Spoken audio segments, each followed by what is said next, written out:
बिस्मिल्लाहिर्रहमानिर्रहीम, अस्सलाम वालेकुम। हमारे चैनल में खुश आमदीद। अच्छा दादी, मैं स्कूल जा रही हूँ, आप अपनी दवाई वक्त पर ले लेना। अभी दादी नाश्ता करके फारिग हुई थी, आराम से बिस्तर पर लेटी तो मैंने स्कूल जाने से पहले इन्हें बताना ज़रूरी समझा। उन्होंने रोज़ाना की तरह मेरे सर पर हाथ फेरा और कहने लगी, खैरियत से जाओ, खैरियत से आओ। मैं इनके दुआ देने पर मुस्कुरा दी। रोज़ाना इनसे दुआ लेकर मैं अजीब सी खुशी महसूस करती थी। इस भरी दुनिया में एक दादी ही तो मेरा सहारा थी। फिर मैं जल्दी से घर से निकल आई, क्योंकि मुझे स्कूल जाने में देर हो रही थी। सुबह 8:30 बज रहे थे। गली मोहल्ले के बच्चे भी यूनिफॉर्म पहने मेरे पास से गुजर गुजर कर जा रहे थे। मैं मुकम्मल यूनिफॉर्म में स्कूल जाती थी, सिर्फ मेरी आंखें ही नजर आती। मैट्रिक करने के बाद फौरन ही मैंने एक स्कूल में पढ़ाना शुरू कर दिया था। आखिर को घर की जिम्मेदारी मेरे कंधों पर तो थी। एक कमरे का छोटा सा मकान था जिसमें मैं अपनी दादी के साथ रहती थी। अम्मी अबू का बचपन में इंतकाल हो गया था। वह एक खतरनाक एक्सीडेंट था। इसमें मैं मौजूदा तौर पर महफूज रही थी, लेकिन वो दोनों फ्रंट सीट पर मौजूद होने की वजह से इसी वक्त इस दुनिया से रुखसत हो गए थे। दादी के अलावा इस दुनिया में मेरा कोई भी नहीं था। दादी ने पाल पोस कर जवान किया था। जब तक के अंदर हिम्मत रही, वो खुद ही एक छोटी सी दुकान घर में चला रही थी, लेकिन अब इनकी हिम्मत जवाब दे गई थी।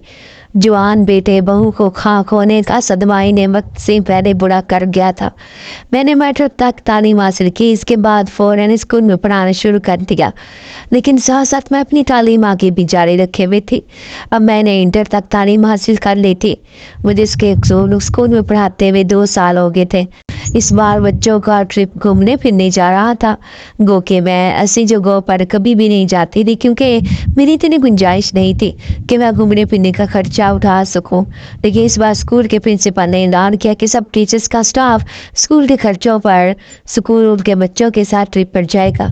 जो मेरी दोस्त अरूज पर, जो हमारे मोहल्ले में ही रहती थी, मेरी बचपन की दोस्त थी, वो भी मेरे साथ स्कूल में पढ़ा रही थी। मुझे मजबूर करने लगी कि मैं भी इस बार ट्रिप पर इनके साथ चलूं।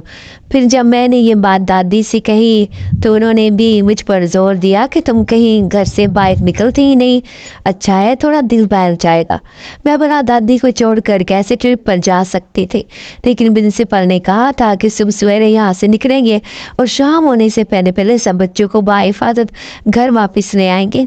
फिर दादी कहने लगी, एक दिन की तो बात है बेटा, पिंकुम फिर अके आज जिंदगी बहुत छोटी है, ऐसे मौका फिर बाद में बार बार नहीं मिलते। न जाने शादी के बाद तुम्हें कैसा ससुराल मिले, कैसा शोर मिले, पता नहीं तुम्हारा नसीब में आगे क्या लिखा है। मैं इनकी बात पर मुस्कुरा दी और कहने लगी, दादी मैं आपको छोड़कर कभी भी नहीं जाऊंगी, मुझे कोई शादी वादी नहीं करनी। फिर दादी ने गहरे सांस लिए कहने लगी, बेटियां तो अपने घरों में ही अच्छी लगती हैं, बस मेरी कमेटी अगले साल निकलेगी तो तुझे अपने घर का कर दूंगी, जो भी मुझे गरीब से हो सका तुझे जेस में दे दूंगी। उन्होंने मेरी शादी के नाम पर एक कमेटी डाल रखी थी जो 2-3 लाख की थी। मैं बोली दादी को कैसे समझाती कि आजकल तो 3 लाख में शादी नहीं हो सकती, शादी के लिए भी 20-15 लाख रुपए चाहिए, तब जाकर किसी की बेटी अपने घर से रुखसत होती है। लेकिन मैं इनकी मायूसी को नहीं पढ़ाना चाहती थी, इसीलिए इनकी बातों पर मुस्कुरा देती। फिर दूसरे दिन मैं अपनी अलमारी खोलकर कपड़े देखने लगी जो मैं ट्रिप पर पहन कर जा सकूं, लेकिन फिर मैंने फैसला किया कि मैं अपने अबाया पहन कर ही चली जाऊंगी, इससे मेरे पुराने कपड़ों का भरम तो रह जाएगा। 2 साल पहले मैंने अपने 2 सूट बनाए थे, वही अब तक संभाल कर रखे थे। 2 का इनका रंग भी तब्दील हो चुका था। फिर 3 दिन बाद सब बच्चे अपने अपने घरों से तैयार होकर स्कूल में पहुंच चुके थे। रोज ने मुझे गुस्से से देखा, क्योंकि उसने मुझे कहा था कि तुमने कोई सूट पहन कर आना है। मैं हमेशा स्कूल में भी अबाया पहन कर रखती थी। वो इस बात पर मुझसे सबसे खफा हो गई थी, लेकिन फिर मैंने इसे समझाया कि मुझे पर्दे में रहना अच्छा लगता है, इसलिए मैंने घर के कपड़े नहीं पहने। प्रिंसिपल ने सब स्कूल के बच्चों को एक पार्क में ले जाने का फैसला किया था। ये पार्क बहुत बड़ा था, इसमें हरे बड़े दरख्त और खूबसूरत पौधे भी लगे हुए थे। میں یہاں کی ہریالی دیکھ کر خوش ہو گئی۔ سب بچے کھیلنے کودنے میں مصروف ہو گئے اور میں عروج کے ساتھ ایک درخت کے نیچے کھڑی تھی۔ پھر عروج مجھے کہنے لگی میں بھی آتی ہوں سموسے لے کر، تم تھوڑی دیر میرا انتظار کرو گی کہہ کر مجھ چلے گی۔ اب میں اس درخت کے نیچے اکیلی کھڑی تھی۔ ابھی چند منٹ ہی گزرے تھے جب مجھے ایسا محسوس ہوا جیسے کسی نے مجھے پکارا ہو۔ میں حیران ہو کر ادھر ادھر دیکھنے لگی۔ باقی ٹیچرز مجھ سے فاصلے پر کھڑی تھی لیکن یہ آواز بھی مردانہ تھی۔ اب مجھے بڑا عجیب لگا۔ میں اس درخت کو دیکھنے لگی۔ یہ بہت پرانا درخت معلوم ہوتا تھا۔ اگر اس کی شاخوں میں کوئی انسان چھپے تو شاید نظر بھی آ جائے۔ مجھے ایسا محسوس ہوا جیسے میرے سر میں درد کی شدید لہر اٹھی ہو۔ میں ایک دم سے اس درخت سے ہٹ کر دور جا کر کھڑی ہو گئی تھی۔ عروج سموسے لے کر آ گئی۔ پھر میری بدلتی ہوئی رنگت دیکھ کر کہنے لگی کیا ہوا تمہیں؟ ایک دم سے تمہارے چہرے کی رنگت پیلی پڑ گئی ہے، کہیں تمہیں خوبصورت آنکھوں کو کسی کی نظر تو نہیں ڈالتی؟ میں جانتی تھی کہ میری آنکھیں بہت خوبصورت ہیں۔ اکثر لوگ اس بات کا ذکر میرے سامنے کر چکے ہیں۔ سب لوگ میری ہی آنکھوں کی تعریف کرتے تھے کیونکہ یہ بالکل میری امی جیسی تھی، گہری سیاہ کالی آنکھیں اور گھنی پلکیں۔ میں خود بھی جب اپنے آپ کو آئینے میں دیکھتی تو مجھے اپنے چہرے پر سب سے زیادہ اچھی میری آنکھیں ہی لگتی تھی۔ میں عروج سے کہنے لگی کہ نہ جانے ایک دم سے کیا ہوا ہے، میرے سر میں شدید درد ہو گیا ہے۔ وہ کہنے لگی ارے تمہیں اپنی دادی کی فکر ہو رہی ہوگی، جب بھی تو ہر وقت ان کے بارے میں سوچتی رہتی ہو۔ چلو آج کا دن انجوائے کرنے کا ہے، دیکھو سارے بچے کتنی خوش لگ رہے ہیں۔ تھوڑی دیر بعد میں بھی سب کچھ بھول بھال کر سب بچوں کو دیکھنے لگی، لیکن جب شام کو گھر واپس آئی تب بھی مجھے طبیعت ٹھیک محسوس نہیں ہو رہی تھی۔ اب عجیب سا بوجھ سا اپنے کندھوں پر محسوس کر رہی تھی۔ دوسری سب تیار ہونے لگی۔ جیسے ہی اپنے آپ کو آئینے میں دیکھا تو میری آنکھیں بہت خالی خالی اور بے رونق لگ رہی تھی۔ پھر میں ان میں کاجل لگانے لگی۔ تبھی پیچھے سے ایک دم سے آواز آئی ماشاء اللہ۔ میں فوراً ہی پلٹی تھی۔ دادی کا تو یہاں نام و نشان بھی نہیں تھا۔ ویسے بھی صبح کے وقت میں وہ ناشتہ کرنے کے بعد تھوڑی دیر چہل قدمی کرتی تھی۔ میں تو ویسے ہی گھر کے کسی کام کاج کو ہاتھ لگانے نہیں دیتی تھی، اس لیے سارا کام کاج خود کر کے جاتی تھی۔ لیکن اچانک آنے والی آواز پر میں بری طرح چونک گئی۔ میں نے خود اپنے کانوں سے ہی آواز سنی تھی۔ تبھی جلدی اپنی تیاری مکمل کی اور دادی کو بتا کر گھر سے باہر نکل آئی۔ اسکول میں بھی میں پورا دن پریشان رہی۔ نہ جانے میرے ساتھ یہ کیا عجیب و غریب ہو رہا تھا۔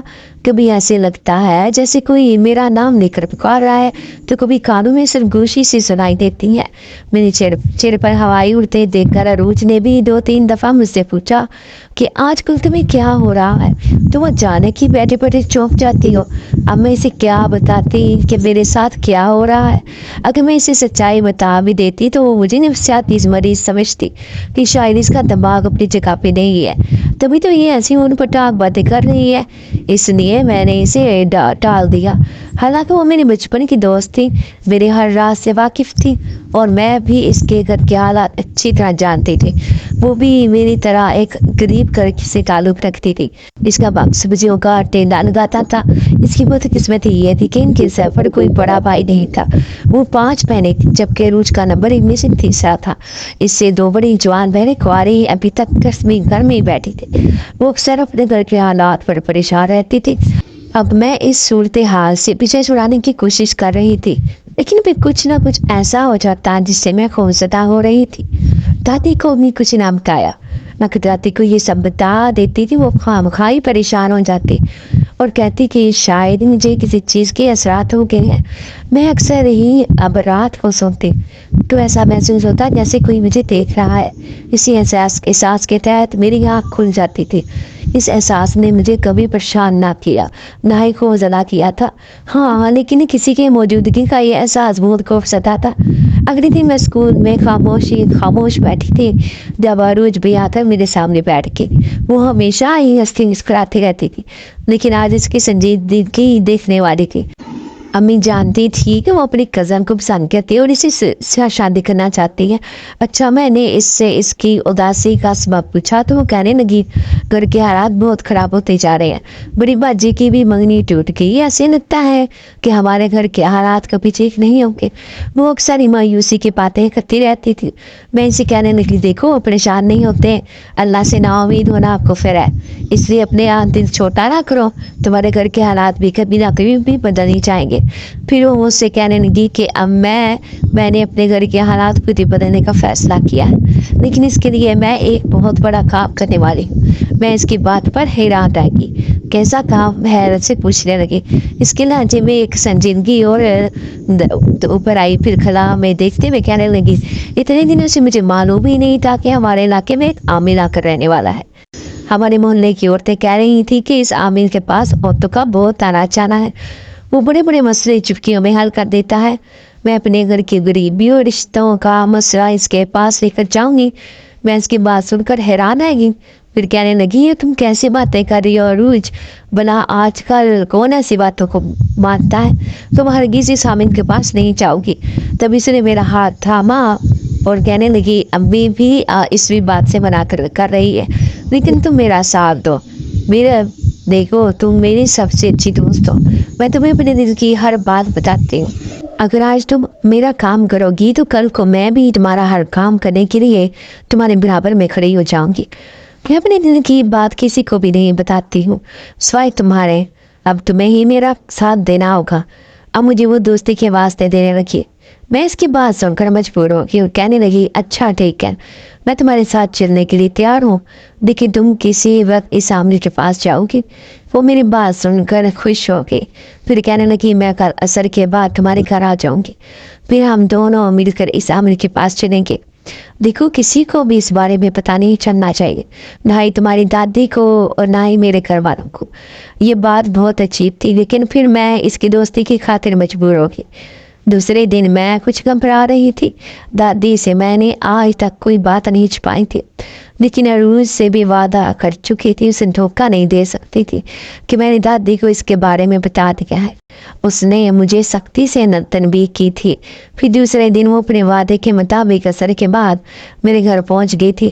میں عبایا پہننے لگی تو اس نے عبایا پہننے سے منع کر دیا اور کہنے لگی، ارے نزدیکی تو ہے، بس یوں گئے اور یوں آئے، تمہاری دادی تو ویسے بھی سو رہی ہے۔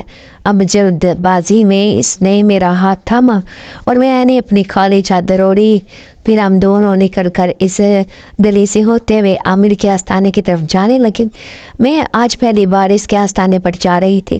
ایسے لگ رہا تھا جیسے عروج مجھ سے پہلے بھی کافی دفعہ اس کے آستانے پر جا چکی ہے، کیونکہ اسے سارا راستہ معلوم تھا، جبکہ میرے لیے یہ جگہ نئی تھی۔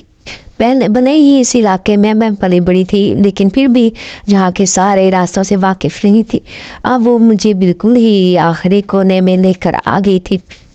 یہ عجیب ویران اور سنسان سی جگہ تھی۔ میں نے دیکھا دور ایک آستانہ بنا ہوا تھا، جس کے باہر ایک آدمی کھڑا تھا۔ عورتوں کی ایک بھیڑ وہاں جمع تھی۔ پھر اور اس سرگوشی میں کہنے لگی، وہ دیکھو آستانہ ہے، تم دیکھ رہی ہو کتنی عورتیں ہیں وہاں پر، ہر کوئی اپنا کام کروانے کے لیے اس عامل کے پاس آتی ہے۔ مجھے بڑا عجیب لگ رہا تھا، لیکن کیا کرتی، دوستی کی خاطر مجبور ہو گئی۔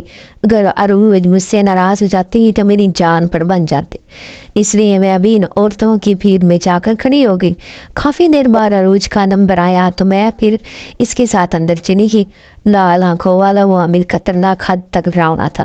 پھر عروج اسے اپنے ادھر کے مسئلے مسائل بتانے لگی، لیکن وہ بات عروج سے کر رہا تھا، اپنی لال آنکھوں سے مسلسل مجھے گھورے جا رہا تھا۔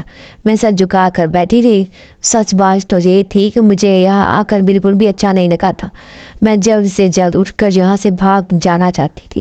پھر جیسے ہم دونوں اٹھ کر بائک جانے لگے، تبھی سے عروج کو پکارا اور کہنے لگا، اگلی دفعہ جب آؤ تو اپنی اس دوست کو ضرور لے آنا، اور ہاں، پورے 3 دن بعد تمہیں اس آستانے پر ضرور آنا ہوگا۔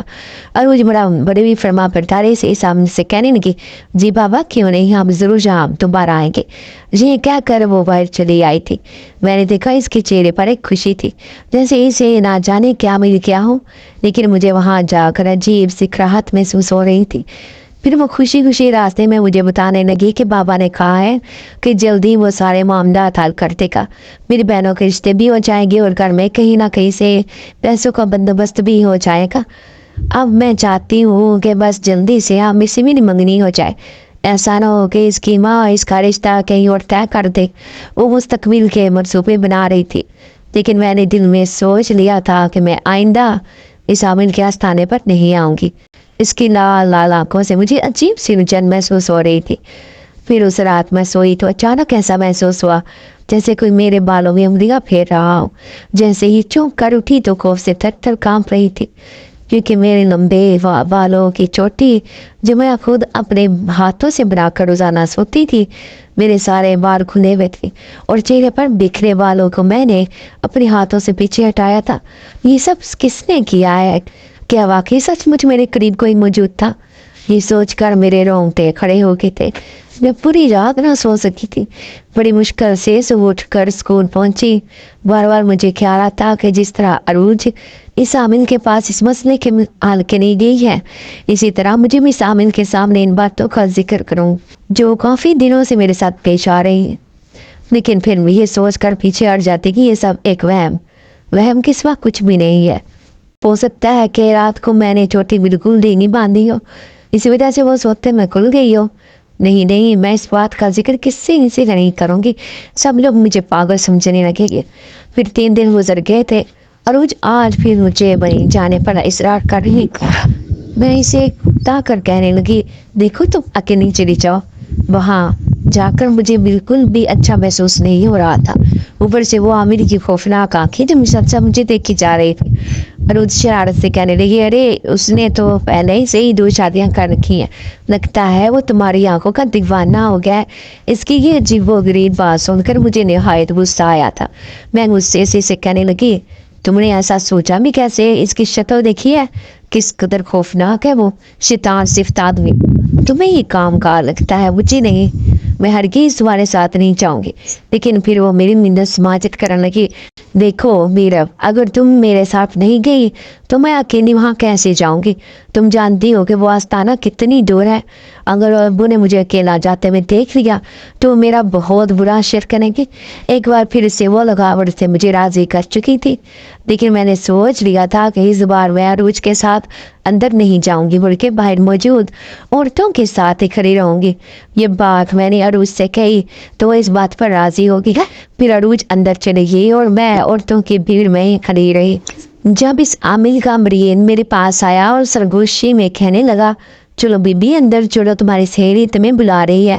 اب میں حیران ہوگی، غصہ بھی آیا کہ عروج نے مجھے اندر کیوں بلایا۔ جیسے ہی اندر گئی تو عامل کے چہرے پر مجھے دیکھ کر ایک مسکراہٹ آئی تھی۔ پھر وہ عروج سے کہنے لگا، اس لڑکی کی خاطر تو میں تمہارا کام سب سے پہلے کر رہا ہوں۔ یہ لڑکی کون ہے؟ اب وہ میرے بارے میں سوال کر رہا تھا۔ اس کی آنکھوں سے مجھے بہت الجھن ہو رہی تھی۔ پھر عروج کہنے لگی، عامل صاحب، یہ لڑکی بہت غریب اور یتیم ہے، اسے اس کی دادی نے پالا ہے۔ وہ میرے بارے میں مکمل تفصیلات بتا رہی تھی، لیکن آخر عامل میرے اندر اتنی دلچسپی کیوں لے رہا ہے؟ اب یہ بات مجھے خوفزدہ کر رہی تھی۔ پھر راستے میں عروج مجھے بتانے لگی کہ عامل تمہارے بارے میں مجھ سے بہت تفصیل سے پوچھ رہا تھا، ایسے لگتا ہے جیسے وہ تمہارے خوبصورت چہرے کا دیوانہ ہو گیا ہے۔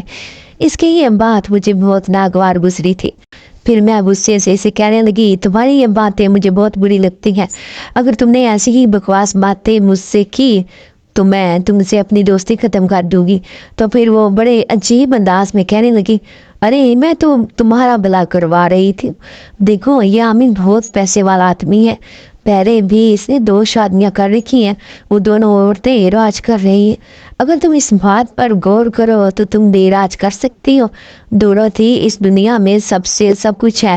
اب ہماری حالت دیکھ لو، ہم ساری بہنیں کس قدر غربت میں زندگی گزار رہی ہیں۔ پھر تمہیں تو اللہ نے خوبصورتی بھی عطا کر رکھی ہے، تمہارا کوئی بھی دیوانہ ہو سکتا ہے۔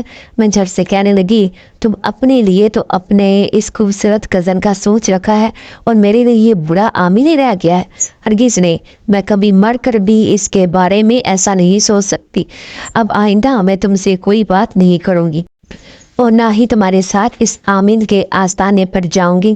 میں فیصلہ کر کے گھر آ گئی تھی، لیکن عروج میری منتیں کرنے لگی، تب بھی میرے دل پر اس کا کوئی اثر نہ ہوا تھا۔ رات کو مجھے بہت غصہ آ رہا تھا۔ پھر میں بستر پر لیٹ کر سوچنے لگی کہ اس نے ایسا سوچا بھی کیسے؟ اس عامل کی لال آنکھیں جو ہر وقت مجھے ہی دیکھتی رہتی تھی، اس کا مطلب ہے کہ ضرور اس نے عروج سے میرے بارے میں کوئی بات کی ہے۔ دوسرے دن عروج اسکول میں مجھ سے بات کرنے کی کوشش کر رہی تھی، لیکن میں نے مکمل اس سے قطع تعلق کر لیا تھا۔ پھر آخر کار میں اس سے بات پر مان मानी कि आइंदा मैं इसके शादी शामिल के आस्ताने पर नहीं जाऊंगी। वो मेरी बात सुनकर राजी हो गई थी। फिर अभी 2-3 महीने ही गुजरे थे, सिर्फ एक दिन मैं हैरान रह गई। उस दिन अरूज स्कूल आई तो इसके हाथ में अपनी बहनों की शादी के कार्ड थे। फिर वो खुशी खुशी कहने लगी, आखिरकार वो दिन आ गया जिस दिन का मुझे शिद्दत से इंतजार था। अब मेरी बहनों की शादी होने वाली है। मैंने इसे मुबारकबाद दी और शिकवा करने लगी कि तुमने मुझे कुछ बताया भी नहीं और अपनी बहनों की शादी का कार्ड लेके आ गई। फिर वो संतोषी में कहने लगी, ये सब इस आमिर की वजह से हुआ है। मुमकिन है उसने मेरे लिए खास अमल किया जिस वजह से अब्बू की गांव में मौजूद वो ज़मीन बिक गई जिस पर कई सालों से झगड़ा चल रहा था। लेकिन आमिर ने मुझसे अपने एक काम का कहा है, अब मुझे इसका काम भी करना पड़ेगा। वो मुझे गौर से देखते हुए कही जा रही थी, लेकिन मैं इसकी नज़रों का मतलब ना समझ पाई। मैं खुशी इसकी बहनों की शादी की मुबारकबाद देने लगी। उस दिन अरूज की बहन की शादी थी। मैं दादी से भी साथ चलने का कह रही थी, लेकिन वो कहने लगी, अरे मैं बुरी जान क्या करूँगी, शादी में जाकर तुम साथ वाली रिजवाना के साथ चली जाओ। वो भी तो जा रही है शादी में। लेकिन मैंने भी फिर भी जाने से इनकार कर दिया तो दादी मेरी खातिर उठकर तैयार हो गई। शादी एक हाल में थी। मैं 22 सड़क पर खड़ी दादी के साथ रिक्शे का इंतजार कर रही थी जब एक रिक्शा आकर रुका। रिक्शे के ड्राइवर नकाबपोश आदमी ने हमें बैठने का इशारा किया। उसने कोई किराए की बात भी नहीं की। मैं चुपचाप दादी के साथ पीछे बैठ गई थी। ऐसे ही लगा जैसे रिक्शे का ड्राइवर शीशे में से मुझे बार बार देख रहा है। फिर मैं हैरान रह गई जब मैंने और दादी ने इसे एड्रेस भी ना बताया और उसने इसी हाल के पास रिक्शे को लाकर खड़ा कर दिया। अभी मैं इसे किराया देने ही वाली थी कि अचानक वो रिक्शा जन से भगा कर रह गया। दादी बड़बड़ाते हुए कहने लगी, अजीब पागल आदमी है, लो भला किराया भी ना लिया और ऐसे ही भाग गया। मैं खुद हैरान होकर अंदर आ गई थी। अरूज आज शादी में बहुत अच्छी लग रही थी। वो बार बार मेरी तारीफ करती जा रही थी। कहने लगी, आज तो तुम इस काले सूट में गजब डाल रही हो। शुक्र था कि खैर आफियत से इसकी दोनों बहनों की शादियां हो गई थी। एक बार फिर से हम दोनों ने स्कूल जाना शुरू कर दिया था। फिर एक दिन मैंने देखा वो मिठाई का डिब्बा लेकर आई थी। मैं हैरान थी, समझी कि शायद स्कूल की टीचर स्टाफ के लिए वो मिठाई लेकर आई है। लेकिन वो ब्रेक के दौरान सरगोशी करते हुए कहने लगी, ये मिठाई तो मैं इस आमिर साहब के लिए लेकर जाऊंगी। छुट्टी के बाद हम दोनों इसी के आस्थाने पर चलेंगे। मुझे इसकी बात सुनकर गुस्सा आया और कहने लगी, तुमने मुझसे वादा किया था कि तुम मुझसे वहाँ जाने के लिए मजबूर नहीं करोगी, तो अब ऐसी की बात क्यों कर रही हो? तो वो बड़े प्यार बड़ी लज्जे में कहने लगी, अरे मेरी जान, मैं तो सिर्फ इसका शुक्रिया अदा करने जाऊंगी। बस 5 मिनट बाद ही हम दोनों वापस आ जाएंगे। छोटा सा काम है, देखो उसने मेरी इतनी मदद की है, अब मुझे भी इसका शुक्रिया अदा करना है। फिर जैसे ही छुट्टी हुई तो बजाय घर जाने के वो मुझे इसे आमिर के आस्थाने पर ले गई थी। मैं शदीद हैरान और परेशान रह गई क्योंकि वो मुझे आस्थाने पर नहीं बल्कि एक घर में नहीं आई थी। मुझे हैरान देखकर कहने लगी, अरे ये घर भी आमिर का ही है, बस ये इसी बस्ती के आखिरी कोने पर है। उसने अभी अभी नया घर खरीदा है, मैं इसी के घर जा रही हूँ। मुझे अपनी नादानी पर गुस्सा आ रहा था कि आखिर मैं इसके साथ आई ही क्यों, लेकिन अब आ गई थी तो जाहिर है इसी के साथ ही इसी घर में आ गई। थोड़ी देर बाद हम दोनों एक कमरे में बैठ के थे। आमिर अभी तक नजर ना आया था। फिर वो खड़ी होकर कहने लगी, मैं देखती हूँ कि आमिर साहब कहाँ हैं, उन्होंने मुझे यहाँ आने का ही कहा था। फिर वो बाहर चले गई और मैं इसका इंतज़ार करती रहती, लेकिन वो वापस ना आए थे। लेकिन आने वाला कोई और नहीं बल्कि वो आमिर था, जिसकी लाल लाल आंखों में शैतानियत साफ मुझे दिखाई दे रही थी। मुझे इसे देखकर गुस्सा आया और उसको आवाज़ें देने लगी, लेकिन वो खुद ना जाने कहाँ गायब हो गई थी। मुझे यहाँ इस घर में तनहा छोड़कर खुद यहाँ से चली गई थी। अब मैं भी पलट कर जाने लगी तो अचानक आमिर ने मेरा हाथ पकड़ लिया। मैं उसकी इस जुर्रत पर हैरान रह गई थी। तभी इसने मुझे बाजुओं से दबोचा और कहने लगा, तुम्हारी दोस्त धोखे से तुम्हें यहाँ लेकर आई है, क्योंकि उसने अपना काम करवाने के बदले में तुम्हें मेरे हवाले करने का वादा किया था। आज देखो उसने अपना वादा पूरा कर दिखाया। ये खौफनाक इंकिशाफ सुनकर तो जैसे ही मेरे हवासों में ना रही थी मैं, मुझे यकीन ना आ रहा था कि मेरी बचपन की सहेली मेरे साथ ऐसा कर सकती है। फिर मैं गुस्से से इसे कहने लगी, तुम अपने शैतानी इरादों में कामयाब नहीं हो पाओगे, छोड़ो मुझे। मैं चीख चीख कर यहाँ पर सब लोगों को इकट्ठा कर लूँगी। तभी आमिर का कहने लगा, यहाँ पर तुम्हारी आवाज़ सुनने वाला कोई भी नहीं। इतने दिन से तुम्हारी ताक में बैठा था। अगर शादी के लिए राजी हो तो तुम्हें अभी और इसी वक्त छोड़ देता हूँ, वरना मैं अपनी ख्वाहिश पूरी करने के बाद तुमसे ज़बरदस्ती शादी कर लूँगा। इसके इरादे बहुत शैतानी थे, लेकिन मुझे ऐसे लगा जैसे आज मैं अपना सब कुछ खो दूँगी। अपनी इज्जत, दादी का भरोसा, सब कुछ खोने वाली थी। मेरी सास ये सब करवाने वाली कोई और नहीं बल्कि मेरी सहेली थी, मेरी बचपन की सहेली। मैं इस सदमे से बाहर भी ना आई थी कि अचानक दरवाजे पर जोरदार अंदाज में दस्तक हुई। आमिर हैरान था कि इस वक्त आने वाला कौन है। जैसे ही दरवाज़ा खुला तो मैं इस अजनबी के पास जा पहुंची जिसने दरवाजे पर दस्तक दी थी। मैं इसके सामने हाथ जोड़कर कहने लगी, खुदा करी मुझे इस शैतान से बचाओ। ये मेरी इज्जत लूटना चाहता है, मुझे बर्बाद करना चाहता है। मैं हजारों कतार रोते हुए इसे फरियाद कर रही थी। अचानक इस आदमी ने आमिर को गिरे बांध से पकड़ा और कहने लगा, आज की बार फिर तो कभी किसी औरत को तंग नहीं करेगा। जी कहते ही उसने एक झटके से आमिर की टांग तोड़ डाली। मैं इसकी इस ताकत पर हैरान रह गई। अब वो मेरा हाथ थाम कर मुझे बाहर लेकर जा रहा था। मैंने बड़ी मुश्किल से अपनी चादर ओढ़ी। किस मुंह से मैं इस अपनी गली में और दादी के पास जाऊंगी। मैं सिसक कर रोने लगी। वही एक दरख्त के नीचे घुटनों में मुंह छुपा कर बैठ गई। अभी तक मुझे यकीन नहीं आ रहा था कि ये सब कुछ अरूज ने मेरे साथ किया है। मुझे यूं रोता देखकर वो सामने खड़ा अजनबी नौजवान कहने लगा, अब रोने का कोई फायदा नहीं, किसी पर अंधा यकीन नहीं करते। मैं इसके बाद सुनकर सिसक उठी और रोते हुए कहने लगी, अगर तुम वक्त पर ना पहुंचते हो तो शायद आज मेरी इज्जत बर्बाद हो जाती। तभी वो मेरे सामने बैठा और मुस्कुरा कर कहने लगा, मेरे होते हुए कभी तुम्हारे साथ ऐसा नहीं हो सकता, क्योंकि मैं हूं ना तुम्हारी हिफाजत करने के लिए। वो बड़े अजीब अंदाज में हंसा था। मैं इसकी बात सुनकर हैरान रह गई थी। वो कहने लगा, हाँ ये बात सच है कि तुम कभी अपने आप को अकेला मत समझना। मैं हर वक्त तुम्हारे साथ रहूँगा क्योंकि मैं तुम्हारा मुहाफिज हूँ। कौन हो तुम और मुझे कैसे जानती हो? अब मैं हैरान थी। फिर वो कहने लगा, इसके लिए तुम्हें मेरी बात पूरी सुननी पड़ेगी। वादा करो कि कभी मुझसे खौफजदा नहीं होगी, मेरी हकीकत जानने के बावजूद भी। मैंने इससे वादा कर लिया था। तभी उसने रुख मोड़ा और कहने लगा, मैं वो दिन कैसे भूल सकता हूँ जब तुम एक दरख्त के नीचे खड़ी थी। उस दिन पहली बार मैंने तुम्हारा चेहरा देखा था। तुम्हारी हसीन आंखें देखकर मैं इस पर आशिक हो गया था।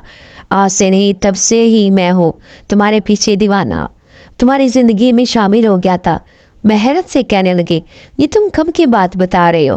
मुझे कुछ भी याद नहीं, मैं आज तुम्हें पहली दफ़ा देख रही हूँ। फिर वो कहने लगा, हाँ ये सच है कि मैं आज पहली बार तुम्हारे सामने आया हूँ, लेकिन मेरी मोहब्बत का आगाज़ उसी दिन से हो गया था। मैं इसी तरह दरख्त पर रहता था जहाँ पर तुम खड़ी होकर अपनी सहेली से हंस हंस कर बातें कर रही थी। मैं खौफजदा लहजे में कहने लगी, कौन हो तुम? हालांकि कुछ कुछ मुझे अंदाज़ा हो गया था कि ये कौन है। तभी इसके चेहरे के तासुरात पलटे और वो सरगोशी में कहने लगा, मैं हूँ तुम्हारा आशिक जिनजात, जो आज से नहीं कई सालों से तुम्हारे पीछे हूँ। मैं इसे देखकर खौफ से थर थर कांपने लगी। मुझे डरते देखकर वो कहने लगा, घबराओ मत, मैं कभी भी तुम्हें कोई नुकसान नहीं पहुंचने दूंगा, हमेशा तुम्हारी हिफाजत करूंगा। मैं तुम्हारा मुहाफिज हूँ, ना कि कभी किसी बुरी नीयत से तुम्हारे करीब आया हूँ।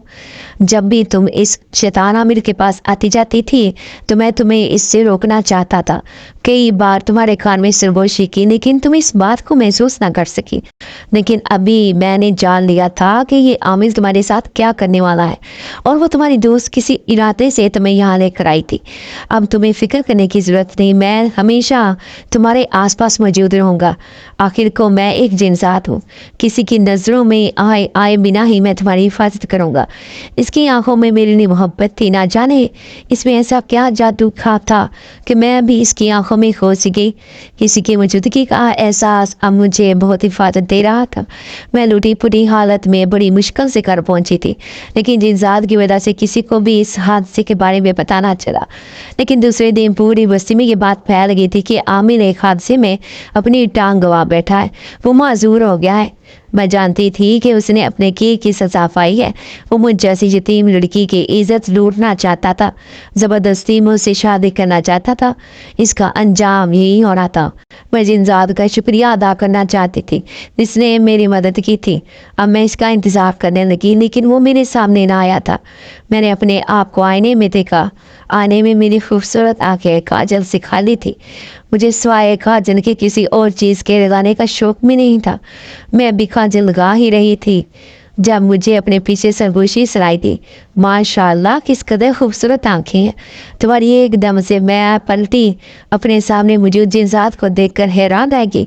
फिर मैं इससे दुनिया जहान की बातें करने लगी। उससे कहने लगी कि तुमने जो मुझे तहफ़्फ़ुज़ का एहसास दिलाया है वो बहुत कीमती है। मुझे तुम्हारे होते हुए अब किसी से कोई डर नहीं। मैं एक यतीम लावारिस लड़की हूँ। मेरी बुरी दादी जिसे मेरी बहुत फिक्र है। अगर उसे वो आमिन वाली बात पता चल जाती तो ना जाने उनकी इस बुढ़ापे में क्या हालत होती। तुमने ना सिर्फ मेरी इज्जत बन के मेरी जान बचाई है, अब मुझे इससे कोई खतरा नहीं, क्योंकि वो बेबस होकर बिस्तर से जा लगा है, सिर्फ और सिर्फ तुम्हारी वजह से। तभी जिन्सात ने मेरे बालों को छुआ और बड़े प्यार से कहने लगा, मैं हमेशा तुम्हारी हिफाजत करूँगा, अपनी जान से भी बढ़कर। वो पूरी रात मेरी बहुत खूबसूरत गुजरी थी। मुझे ऐसे लगा जैसे मैं अकेली नहीं बल्कि जिन्सात की मोहब्बत मेरे साथ है। दूसरे दिन मैं पूरे एतमाद से स्कूल गई थी बच्चों को पढ़ाने। तभी मेरी नज़र अनुज पर पड़ी। वो मुझसे नज़रें चुरा रही थी, लेकिन मैंने इसे देखकर नफरत से मुंह फेर लिया। अब मैं इसकी शक्ल भी नहीं देखना चाहती थी। ब्रेक वो मेरे पास आई, लेकिन मैंने इसे सख्ती से मना कर दिया कि आइंदा मुझसे बात करने की ज़रूरत नहीं है। अगर तुमने दोबारा मेरे पास आने की कोशिश की तो मैं प्रिंसिपल से तुम्हारे बारे में शिकायत कर दूंगी। जो कुछ तुमने मेरे साथ किया है उसके बाद कोई तुम्हारी शक्ल भी देखना पसंद नहीं करेगा। वो मायूस होकर चली गई।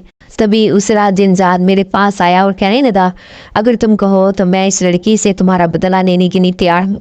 उसने तुम्हारे साथ बहुत बड़ा धोखा किया है।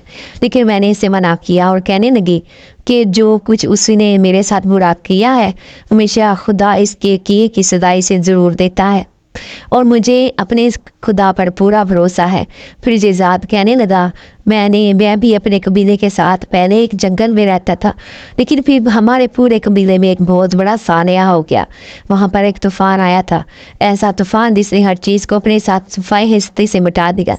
मैं बड़ी मुश्किल से अपनी जान बचाकर इंसानों की दुनिया में चला आया।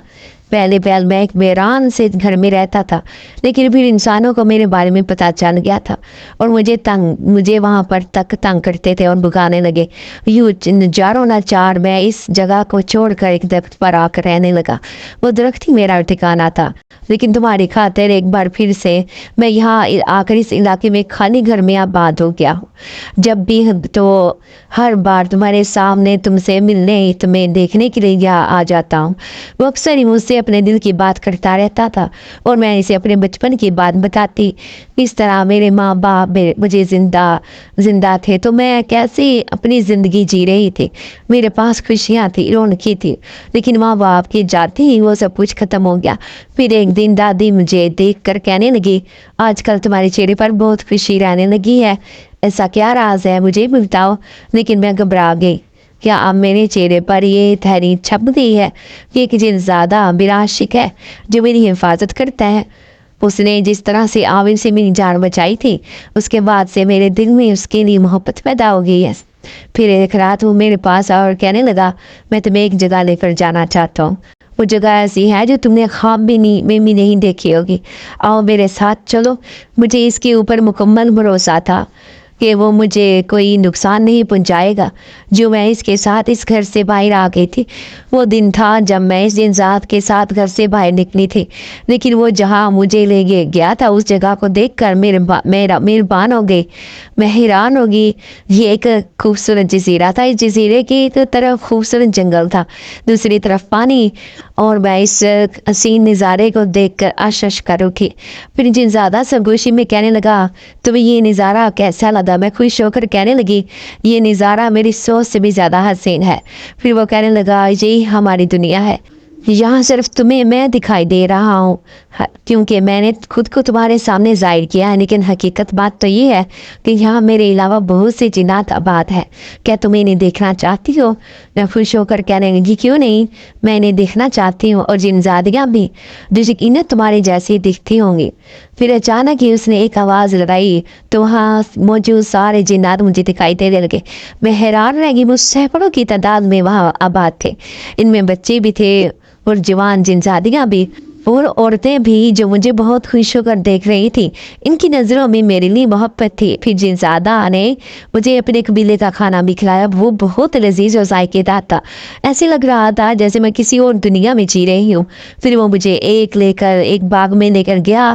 باغ میں موجود خوبصورت پھل فروٹ دیکھ کر میرے منہ میں پانی آ گیا تھا، دوسری طرف وہاں پر خوبصورت پھول بھی تھے۔ پھر جنزادہ نے ایک گلاب کا پھول دیا اور میرے بالوں پہ سجا دیا۔ جزیرے کے کریم جھیل کے پانی میں مجھے اپنا عکس صاف دکھائی دے رہا تھا، میرا خوبصورت چہرہ اور بھی حسین لگ رہا تھا۔ میں جھک کر اپنے آپ کو دیکھ رہی تھی اور اچانک میرا پیر پھسلا اور میں اسی جھیل کے پانی میں گر گئی۔ کبھی کسی نے مجھے بری طرح جھنجھوڑ کر اٹھایا تھا۔ میں نے دیکھا میرے سامنے دادی تھی۔ دادی کی آنکھوں میں خفگی تھی، وہ غصے سے کہنے لگی، کیا چیخ چیخ کر مجھے پریشان کر رہی ہے؟ کیا کوئی برا خواب دیکھا ہے تم نے؟ میں حیران تھی، یہ کیسا عجیب سا خواب تھا؟ نہیں، یہ تو میرے ساتھ حقیقت میں ہوا تھا۔ یہ خواب تھا تو بہت خوبصورت، لیکن پھر میں جھیل میں کیوں گر گئی؟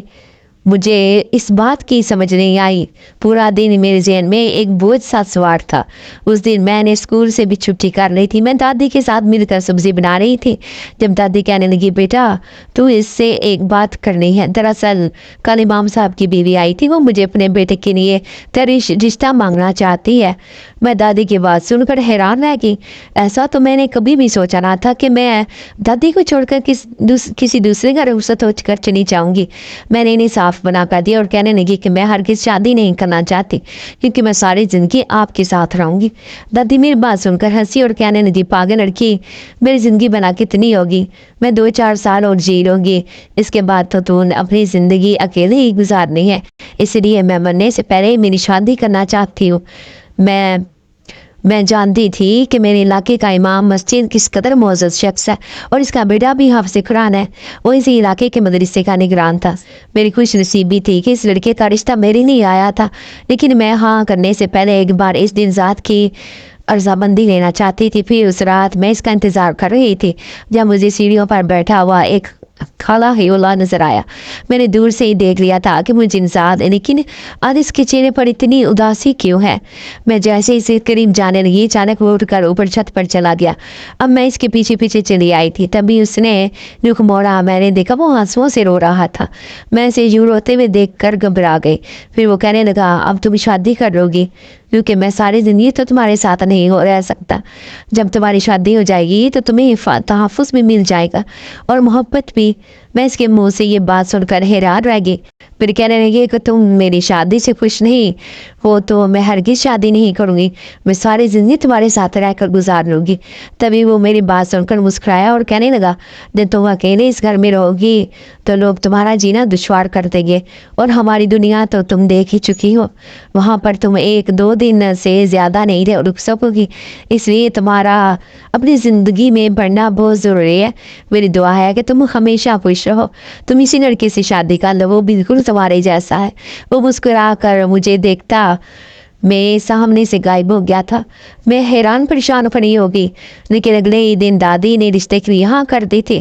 پھر 2-4 دن بعد میری منگنی ہو گئی اور شادی 3 مہینے بعد طے ہو گئی تھی۔ میں بہت پریشان تھی کہ دادی کا خیال کون رکھے گا؟ اگر میری شادی ہو جائے گی تو بالکل اکیلی ہو جائے گی۔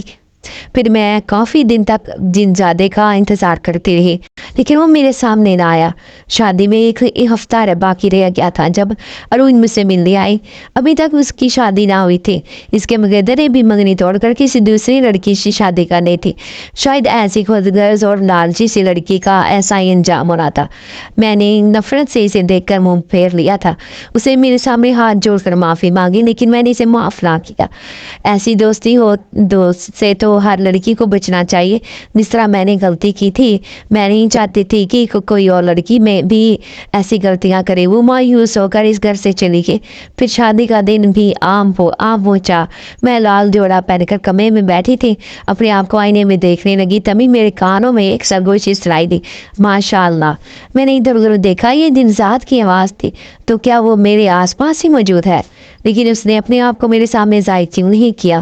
क्या मैं इस बात पर हैरान थी। अब मैं रुखसत होकर अपने घर आ गई थी। वो घर मेरे शौहर का था। मेरा शौहर एक निहायत नेक और मोहब्बत करने वाला इंसान था। उसे मेरी ज़िंदगी की सारी कमी पूरी करती थी, मुझे तहफ़्फ़ुज़ दिया, मोहब्बत थी और मेरी अधूरी ज़ात को मुकम्मल कर दिया था।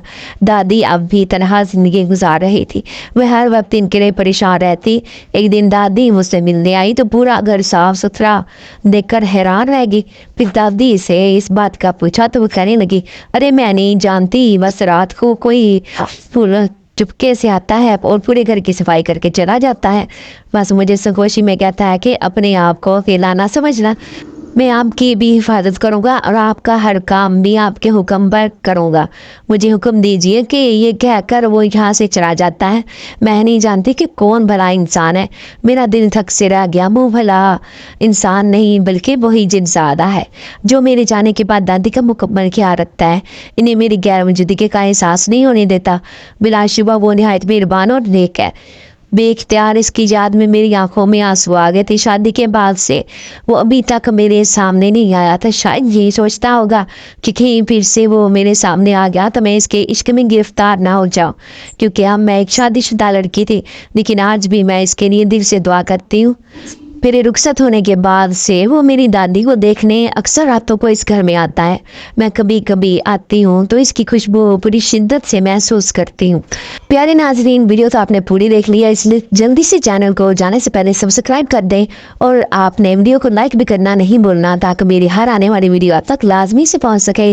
तो आपके लाइक करने से मेरी हौसला अफजाई होती है, इसलिए वीडियो को जल्दी से लाइक करें और सब्सक्राइब करना मत भूलना। अपनी दुआ में याद रखिएगा, अपना बहुत सा ख्याल रखिएगा। ओके, अल्लाह हाफिज़।